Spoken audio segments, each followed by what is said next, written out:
अस्सलामु अलैकुम वरहमतुल्लाहि वबरकातुहु नहमदुहु व नुसल्ली अला रसूलिहिल करीम व अला आलिहि व सहबिहि अजमाइन। अल्लाहुम्मा अन्फ़अना बिमा अल्लमतना व अल्लिमना मा यनफ़अुना व ज़िदना इल्मन व अमलन सालिहन या अरहमर राहिमीन। Rabbi ज़िदना इल्मा rabbi ज़िदना इल्मा rabbi ज़िदना इल्मा। रब्बि यस्सिर वला तुअस्सिर वतम्मिम बिल खैर वबिका नस्तईनु या फ़त्ताहु या फ़त्ताहु या फ़त्ताह। आप सबका बहुत बहुत शुक्रिया कि आपने कुरान की इस क्लास के लिए वक़्त निकाला। अल्लाह ताला से दुआ है कि अल्लाह ताला हमारे सीनों को कुरान पाक के लिए खोल दे, अपनी किताब का फ़हम नसीब फ़रमाए और इस पर अमल करने की और इसको आगे फैलाने की तौफ़ीक नसीब फ़रमाए। आमीन या रब्बल आमीन। आज जिस सूरत की तफसीर को हम देखेंगे, मानी को सीखेंगे, वो सूरतुल काफ़िरून है। उसके बाद जब ये मुकम्मल हो जाएगी तो फिर इंशाल्लाह सूरतुल कौसर पे जाएंगे। तो सबसे पहले सूरतुल काफ़िरून को देखते हैं। अऊज़ु बिल्लाहि मिनश शैतानिर रजीम बिस्मिल्लाहिर रहमानिर रहीम क़ुल या अय्युहल काफ़िरून ला अअबुदु मा तअबुदून वला अंतुम आबिदून मा अअबुद वला अना आबिदुम मा अबदतुम वला अंतुम आबिदून मा अअबुद लकुम दीनुकुम वलिय दीन। जैसा कि हमारा मामूल है कि सबसे पहले हम कुरान पाक इस सूरत की जो तफासील हैं, तारुफ़ हैं, वो देखेंगे। उसके बाद हम तर्जुमे में जाएंगे। तो आज की सूरतुल काफ़िरून है। ये मैंने कुछ प्रेजेंटेशन आपके लिए तैयार की है। क्लास के बाद जो इसका लिंक है वो इंशाल्लाह ग्रुप के अंदर मैं शेयर कर दूंगा। आप वहाँ से इसको डाउनलोड भी कर सकते हैं और कॉपी भी कर सकते हैं, देख भी सकते हैं। जी, सूरतुल काफ़िरून जो है वो मक्की सूरत है। मक्का के अंदर हिजरत के सफ़र से पहले पहले नाजिल हुई है। कुरान पाक में लिखने के एतबार से सूरतुल काफ़िरून का जो नंबर है वो 109 नंबर है और तरतीब जो उसके नाजिल होने के एतबार से है वो 18वें नंबर पर है। यानी शुरू में ही नाजिल हुई हैं। इससे पहले 17 सूरतें तकरीबन नाजिल हो चुकी थीं, यानी कि मक्का का ही ज़माना चल रहा था। आगे इसकी फ़ज़ाइल की बात करते हैं। सबत फ़ी सहीह मुस्लिमीन अन जाबिरिन अन्न रसूलल्लाहि सल्लल्लाहु अलैहि वसल्लम क़रअ बिहादिहि सूरह व बिक़ुल हुवल्लाहु अहद फ़ी रकअतै अत्तवाफ़। सही मुस्लिम जो कि हदीस की एक किताब है, इमाम मुस्लिम बिन हज्जाज रहमहुल्लाह ने उसको तसनीफ़ किया है। बुखारी के बाद दूसरे नंबर पर मशहूर तरीन हदीस की किताब है। उसमें हज़रत जाबिर रज़ी अल्लाह ताला अन्हो मरवी करते हैं, उनसी रिवायत है। वो फरमाते हैं कि आप सल्लल्लाहु अलैहि वसल्लम ने इस सूरत को, किस सूरत को, यानी कि सूरतुल काफ़िरून को और सूरा कुल हुवल्लाहु अहद इखलास को तवाफ़ के बाद की 2 रकत नमाज में तिलावत फरमाया।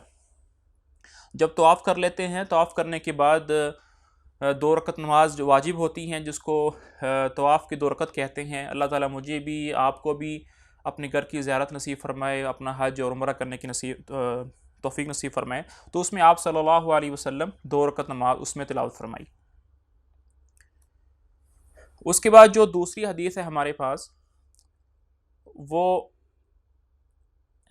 इमाम अहमद रहीमहुल्लाह ने अपनी किताब, इमाम अहमद इब्न हम्बल जो कि फ़िक़्ह हम्बली के बहुत मशहूर इमाम हैं, उन्होंने अपनी किताब मुस्नद में लिखते हैं। अब इब्न उमर रज़ी अल्लाह तआला अन्हु से रिवायत है, अन्न रसूलल्लाहि सल्लल्लाहु अलैहि वसल्लम क़रअ फ़ि रकअतैनि क़ब्ल अल-फ़ज्रि व रकअतैनि बअद अल-मग़रिब बिज़अन व इश्रीन मर्रा औ बिज़अन अशर मर्रा क़ुल या अय्युहल काफ़िरून व क़ुल हुवल्लाहु अहद। मुस्नद अहमद में हज़रत इब्न उमर रज़ी अल्लाह ताला अन्हु से मरवी है, रसूलुल्लाह सल्लल्लाहु अलैहि वसल्लम ने सुबह के फ़र्ज़ों से पहले की 2 रकात, जो कि सुन्नत रकत हम पढ़ते हैं फ़जर की नमाज में, उसमें और मगरिब के बाद की 2 रकतें जो हैं सुन्नत, उसमें 20 से कुछ ज़्यादा दफ़ा या 10 से ज़्यादा दफ़ा सूरत कुल या अय्युहल काफिरून और सूरह इखलास कुल हु अल्लाहु अहद पढ़ी। यानी इतनी मरतबा मैंने ये सूरतें आपको इन नमाज़ों में पढ़ते हुए सुना। आप सल्लल्लाहु अलैहि वसल्लम फ़जर की रकात में और मगरिब की नमाज के बाद जो 2 रकतें सुन्नत होती हैं उसमें इसको पढ़ने का एहतिमाम फरमाया करते थे। वैसे तो कोई सूरत भी पढ़ सकते हैं, लेकिन आप सल्लल्लाहु अलैहि वसल्लम इसका एहतिमाम फरमाया करते थे।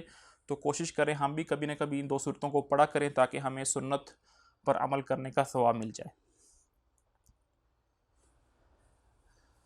उसके बाद जो तीसरी हमारी हदीस है वो है रवा अबुल कासिम अत-तबरानी अन जबिलत इब्न हारिसा व हुवा अखू ज़ैद इब्न हारिसा अन्न नबिया सल्लल्लाहु अलैहि वसल्लम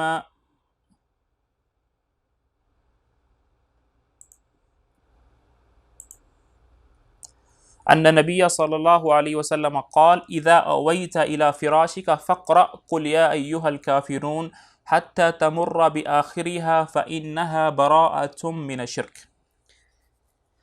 ये अत-तबरानी जो है, थोड़ा सा मैं हवाला भी दे दूँ। ये जो अबुल कासिम अत-तबरानी हैं ये हदीस के बहुत बड़े इमाम हैं। इन्होंने 3 किताबें अहादीस की लिखी हैं जिसको मआजिम बोलते हैं। एक मुअजम अल कबीर है, अकबर है, एक मुअजम अल असग़र है और एक मुअजम अल औसत है।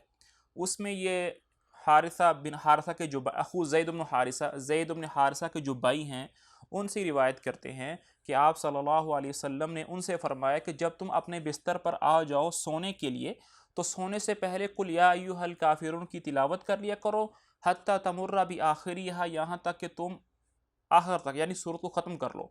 फ़इन्नहा बराअतुम मिनश्शिर्क, कि अगर तुम ये सूरत पढ़ लोगे तो तुम शिरक से बरी हो जाओगे। क्या मतलब कि अगर तुमने ये सूरत पढ़ ली और पढ़ने के बाद तुम्हें मौत आ गई तो तुम शिरक की हालत में नहीं उठाए जाओगे बल्कि ईमान की हालत में उठाए जाओगे। तो ये तो कुछ फ़ज़ाइल थे। तो हम कोशिश करें कि रात को सोने से पहले सूरत की तिलावत किया करें। फ़जर की जो रकतें सुन्नत होती हैं उसमें भी इसको पढ़ लिया करें और मगरिब की नमाज़ के बाद जो सुन्नतें होती हैं उसके अंदर भी इसको पढ़ने का एहतिमाम किया करें। आगे जब आगे है इसका सबब नुज़ूल वो क्या है वो देखते हैं इसका। ये जो ऊपर वाली है ये मैंने इब्न कसीर रहमहुल्लाह की किताब से ही कॉपी की है। तो फरमाते हैं इन्नहुम मिन जहलिहिम दअऊ रसूलुल्लाह सल्लल्लाहु अलैहि वसल्लम इला इबादति औसानिहिम सनतन व यअबुदून मअबूदहु सना फअंज़लल्लाहु हादिहि सूरा व अमर रसूलहु सल्लल्लाहु अलैहि वसल्लम फ़ीहा अन यतबर्रअ मिन दीनिहिम बिलकुल्लिया। ये सूरत उस वक्त नाजिल हुई थी जब मक्का मुकर्रमा के कुछ सरदारों ने, जिनमें वलीद इब्न मुगीरा, आस इब्न वाइल वगैरह शामिल थे, हुजूर अक़दस सल्लल्लाहु अलैहि वसल्लम से सुलह की ये तजवीज़ पेश की कि 1 साल आप हमारे माबूदों की इबादत कर लिया करें तो दूसरे साल हम आपके माबूद की इबादत कर लिया करेंगे। पहले पहले तो जब आप सल्लल्लाहु अलैहि वसल्लम ने इस्लाम की दावत का आगाज़ किया तो काफिरों ने बहुत बढ़ चढ़ कर हर तरह का हीला इख्तियार किया कि कहीं इनको ख़त्म कर दें, इनका कोई नाम ना हो। लेकिन जब ये तमाम कोशिश जो हैं उनकी नाकाम हुई तो फिर वो एग्रीमेंट पर आ गए कि ठीक है आप भी बढ़ रहे हैं, चलो हम भी एग्रीमेंट कर लेते हैं। तो अल्लाह ताला ने ये सूरत इसलिए नाज़िल फरमाई कि काफिरों के साथ इस तरह का कोई एग्रीमेंट जायज़ नहीं है जिसमें हमारे दीन पर कोई कंप्रोमाइज़ करना पड़े। ऐसा एग्रीमेंट, ऐसी सुलह, ऐसा कोई चीज़, ऐसा कोई माहदा काफिरों के साथ करना जिससे हमारे दीन पर कोई कंप्रोमाइज़ हो, समझौता करना पड़े, तो ये अल्लाह को किसी हाल में कबूल नहीं है। इसलिए अल्लाह ताला ने ये सूरत को नाजिल फरमाया है। ये तो कुछ इसके फ़ज़ाइल थे और इसका सबब नुज़ूल था। तो अभी हम इंशाल्लाह सूरत को देखते हैं, उसके तर्जमे को देखते हैं।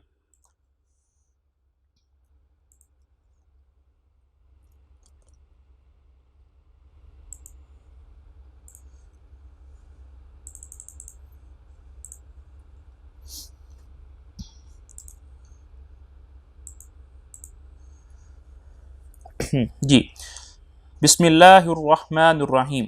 बिस्मिल्लाह, अल्लाह के नाम के साथ शुरू करता हूँ। अर्रहमान, जो सब पर मेहरबान है, अर्रहीम बहुत ज़्यादा मेहरबान है। कुल या अय्युहल काफिरून, कुल का जो लफ्ज़ है वो कई बार आ चुका है, ये एक वर्ब है, ये एक फ़ेल है। कुल कह दीजिए, ए नबी जी कह दीजिए। किसको कहना है? या अय्युहल काफिरून। ये जो या यू है, ये एक कंपाउंड वर्ड है, मुरक्कब है, दो चीज़ों से मिलकर बना है, एक या और एक अय्यूहा। ये जो या है, अरबी ज़ुबान में या किसी को पुकारने के लिए इस्तेमाल करते हैं। किसी को आपने आवाज़ देनी हो, किसी को पुकारना हो, उसके लिए या का लफ्ज़ इस्तेमाल करते हैं। और अय्यूहा, अय्यूहा जो है इसका कोई मतलब नहीं है, ये वैसे ही या के साथ आ जाता है कभी कभार।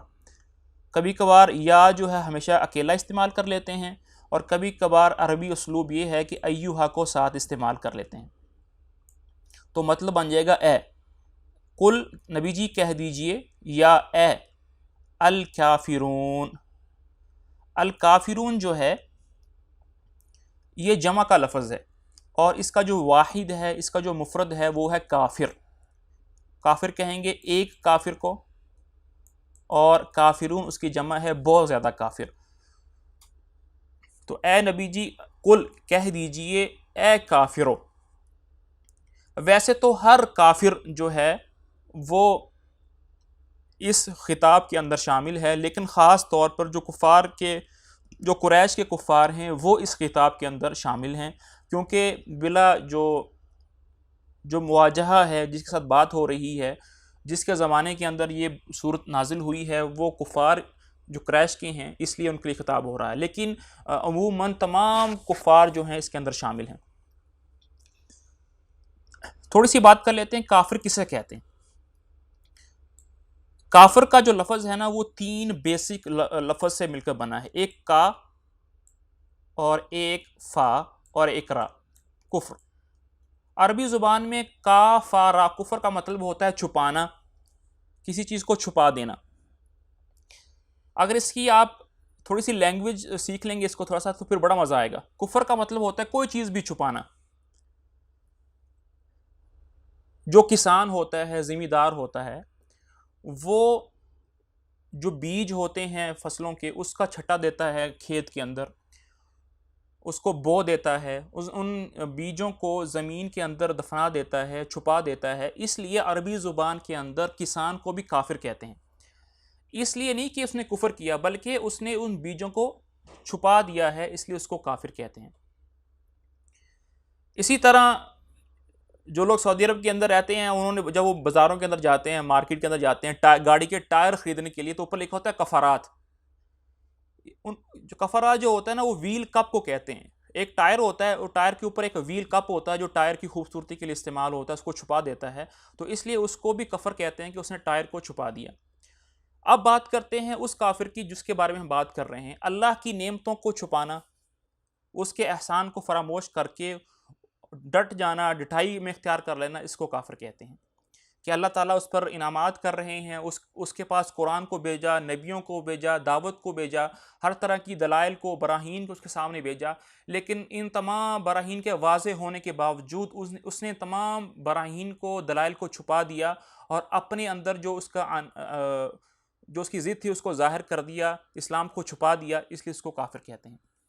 कुल या अय्युहल काफिरून, कह दीजिए ए काफिरो। ला, ला का मतलब होता है नहीं। ला का मतलब होता है नहीं। पिछले जो हमारी सूरतें गुजर के गई हैं, उसमें हमने नहीं के लिए तीन अल्फाज पढ़ लिए हैं। एक है माँ, और एक है लम, और आज पढ़ रहे हैं ला। तीनों का मतलब होता है नहीं। तीनों का मतलब होता है नहीं। तो फिर एक ही लफ्ज के लिए तीन लफ्ज इस्तेमाल करने की क्या जरूरत पेश आई? इसमें थोड़ा सा फर्क है। माँ और लम जो हैं, ये आते हैं माजी में गुजरे हुए काम पर नफी करने के लिए, कि मैंने ये काम नहीं किया। माँ मैंने ये काम नहीं किया, लम मैंने ये काम नहीं किया। और ला जो है, ये इस्तेमाल होता है फ्यूचर के किसी काम पर नफी करने के लिए, कि ये काम नहीं करूंगा। मा, लम, ला, तीनों जो अल्फाज हैं इसका मतलब होता है नहीं। लेकिन मा और लम ये जो दो लफ्ज़ हैं ये माजी के किसी काम को नफ़ी करने के लिए इस्तेमाल होते हैं। मा ज़हबतु मैं नहीं गया, लम अज़हब मैं नहीं गया, ला अज़हबु मैं नहीं जाऊंगा। तो ला का मतलब होता है नहीं। आबुदु, आबुदु जो है ये वर्ब है और इबादत से निकला है और इसका मतलब होता है मैं इबादत करता हूँ। आबुदु का मतलब है मैं इबादत करता हूँ या मैं इबादत करूँगा। तो जब ला साथ लग जाएगा तो इसका मतलब हो जाएगा मैं इबादत नहीं करता हूँ या मैं इबादत नहीं करूँगा। किसकी? माँ। अब देखिए मैंने पिछले लेसन के अंदर मैंने आपसे ये आपको बताया था कि जो माँ का लफ्ज़ है वो हमेशा नहीं के मतलब में नहीं आता, कभी कभी जो के मतलब के अंदर भी आता है। जो, विच, वट, इस तरह के लफाज के माने में आता है। नहीं इबादत करूंगा जिसकी, ताबुदूना ये दूसरा एक वर्ब है ताबुदूना, ये भी इबादत से निकला है और ये जमा का वर्ब है। ता का मतलब हो जाएगा तुम और अबुदून यानी कि तुम इबादत करते हो। तो कुल मिलाकर बात ये हो जाएगी ताबुदूना तुम इबादत करते हो। तो इसका बा मुहावरा तर्जुमा ये बन जाएगा ला आबुदू मैं इबादत नहीं करूँगा, नहीं करता हूँ, माँ जिसकी ताबुदूना तुम इबादत करते हो।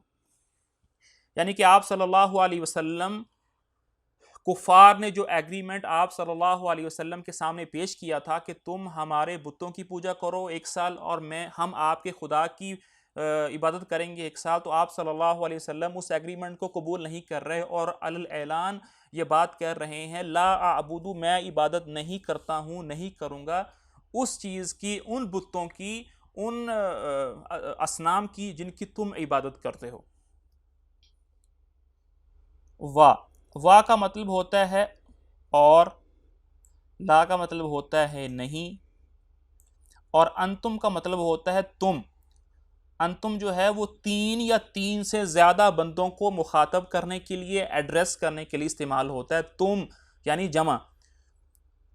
आबिदून, आबिदून जो है ये जमा का लफ्ज है, इसका जो वाहिद है वो आबिद है। आबिद, आबिद कहते हैं इबादत करने वाला और इसकी जो जमा है वो आबिदून है यानी कि इबादत करने वाले जमा में।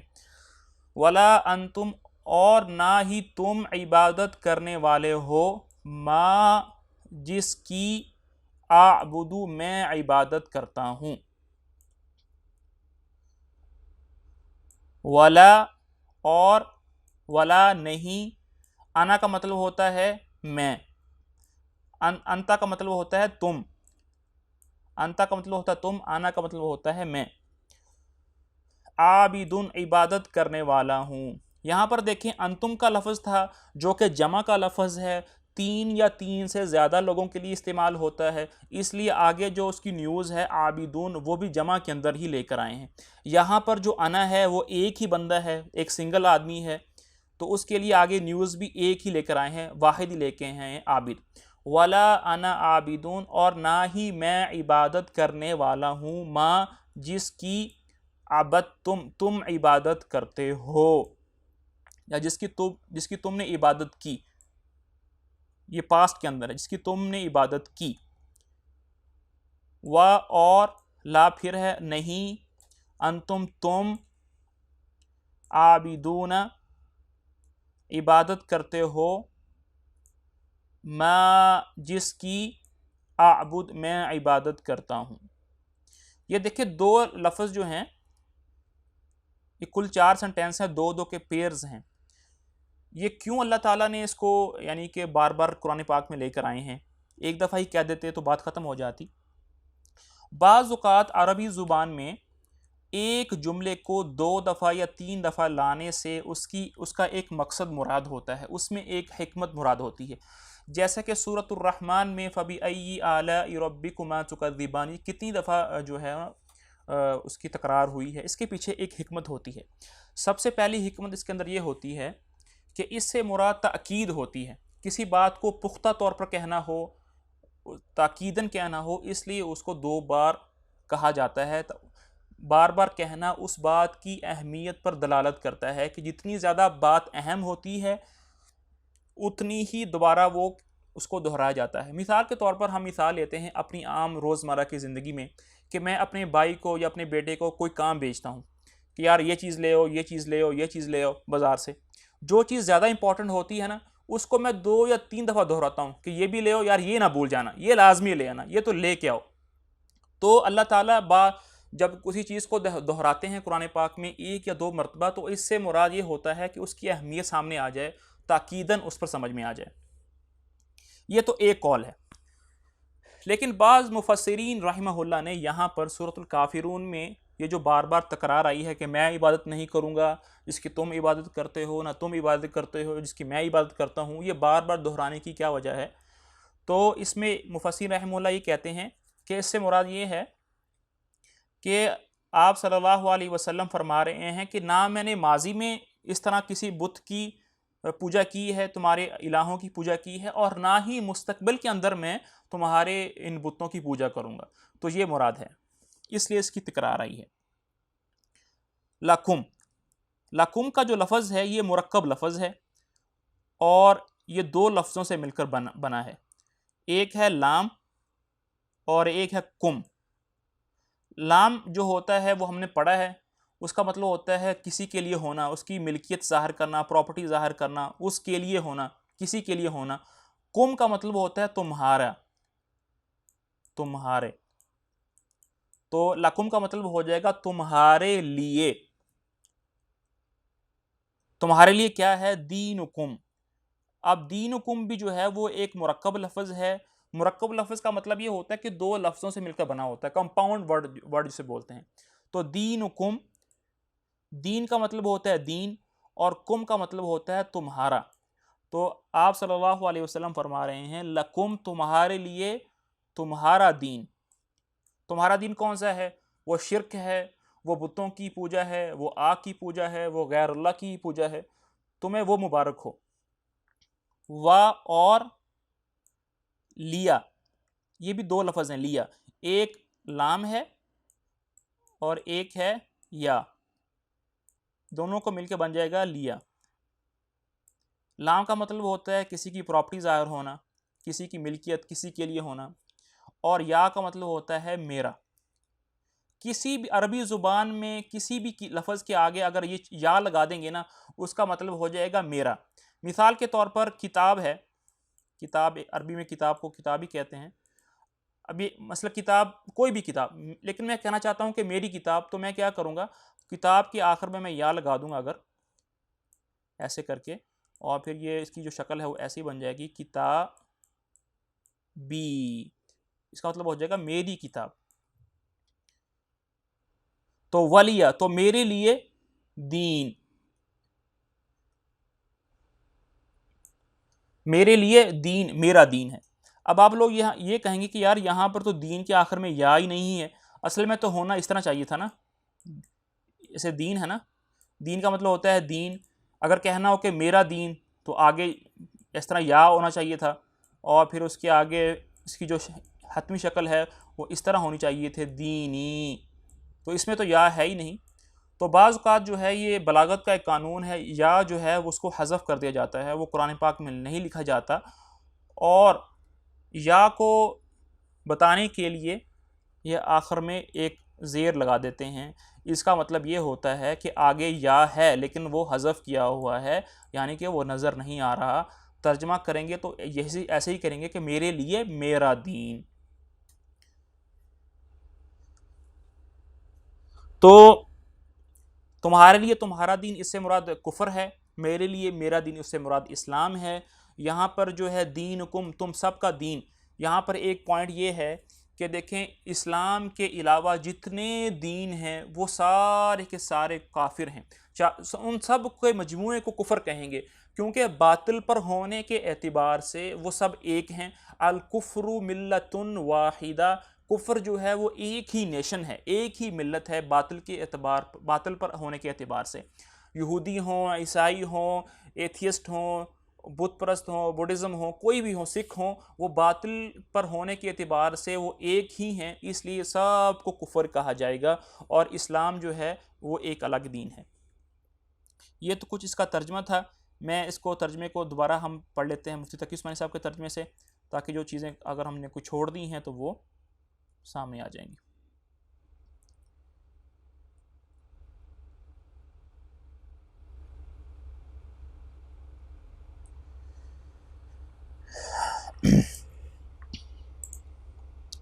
जी, शुरू अल्लाह के नाम से जो सब पर मेहरबान है, बहुत मेहरबान है। तुम कह दो कि ए हक का इनकार करने वालों, यानी काफिरों का तर्जमा किया है ए हक का इनकार करने वालों, मैं उन चीज़ों की इबादत नहीं करता जिनकी तुम इबादत करते हो, और तुम उसकी इबादत नहीं करते जिसकी मैं इबादत करता हूं, और ना मैं आइंदा। यहां देखें, उन्होंने तकी उस्मानी साहब ने दूसरे कॉल को इख्तियार किया है जिसमें यह कहा गया कि ना माजी में मैंने की है और ना कि फ्यूचर में मैं करूंगा, और ना मैं आइंदा। ये जो ब्रैकेट के अंदर आइंदा लिखा हुआ है, ये इसकी तफसीर होती है, तशरीह होती है। आइंदा का लफ्ज़ कुरान में इस सूरत के अरबी ज़बान में नहीं आया है, खुद से डाला है मतलब को वाज़े करने के लिए। और ना मैं आइंदा उसकी इबादत करने वाला हूँ जिसकी इबादत तुम करते हो, और ना तुम उसकी इबादत करने वाले हो जिसकी मैं इबादत करता हूँ। तुम्हारे लिए तुम्हारा दीन है और मेरे लिए मेरा दीन। ये हमने इसका जो है वो पढ़ लिया है। हाँ, यहाँ पर एक चीज़ यहाँ पढ़ लेते हैं, थोड़ी सी इंपॉर्टेंट लग रही है ये चीज़। हाँ, यह सूरत उस वक्त नाजिल हुई थी जब मक्का मुकरमा के कुछ सरदारों ने, जिनमें वलीद इब्न मगीरा, आस इब्न वाइल वगैरह शामिल थे, हुजूर अक़दस सल्लल्लाहु अलैहि वसल्लम से सुलह की ये तजवीज़ पेश की कि एक साल आप हमारे माबूदों की इबादत कर लिया करें, तो दूसरे साल हम आपके माबूद की इबादत कर लेंगे।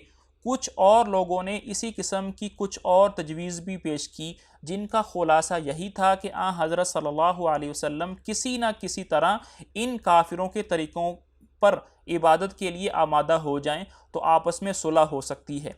इस सूरत ने दो टोक अल्फाज में वाज़े फरमा दिया है कि कुफ़र और ईमान के दरमियान इस किस्म की कोई मसालहत काबिल कबूल नहीं है जिससे हक़ और बातिल का इम्तियाज़ ख़त्म हो जाए और दीन बरहक में कुफ़र या शिरक की मिलावट कर दी जाए। हाँ, अगर तुम हक़ को कबूल नहीं करते तो तुम अपने दीन पर अमल करो जिसके नताइज तुम खुद भुगतोगे, और मैं अपने दीन पर अमल करूँगा और इसके नताइज का मैं ज़िम्मेदार हूँ। इससे मालूम हुआ कि गैर मुस्लिमों से कोई ऐसी मसालहत जायज़ नहीं है जिसमें उनके दीन के शायर को इख्तियार करना पड़े। अलबत्ता अपने दीन पर कायम रहते हुए अमन का मुआहदा हो सकता है, जैसा कि कुरान करीम ने सूरह अनफाल में फरमाया है। ठीक है, ये तो हो गया। अगली जो हमारी सूरत है वो है सूरतुल कौसर। इसका थोड़ा तारुफ देख लेते हैं, इसको भी मैंने थोड़ा किया है प्रेजेंटेशन में, तो वो भी देख लेते हैं।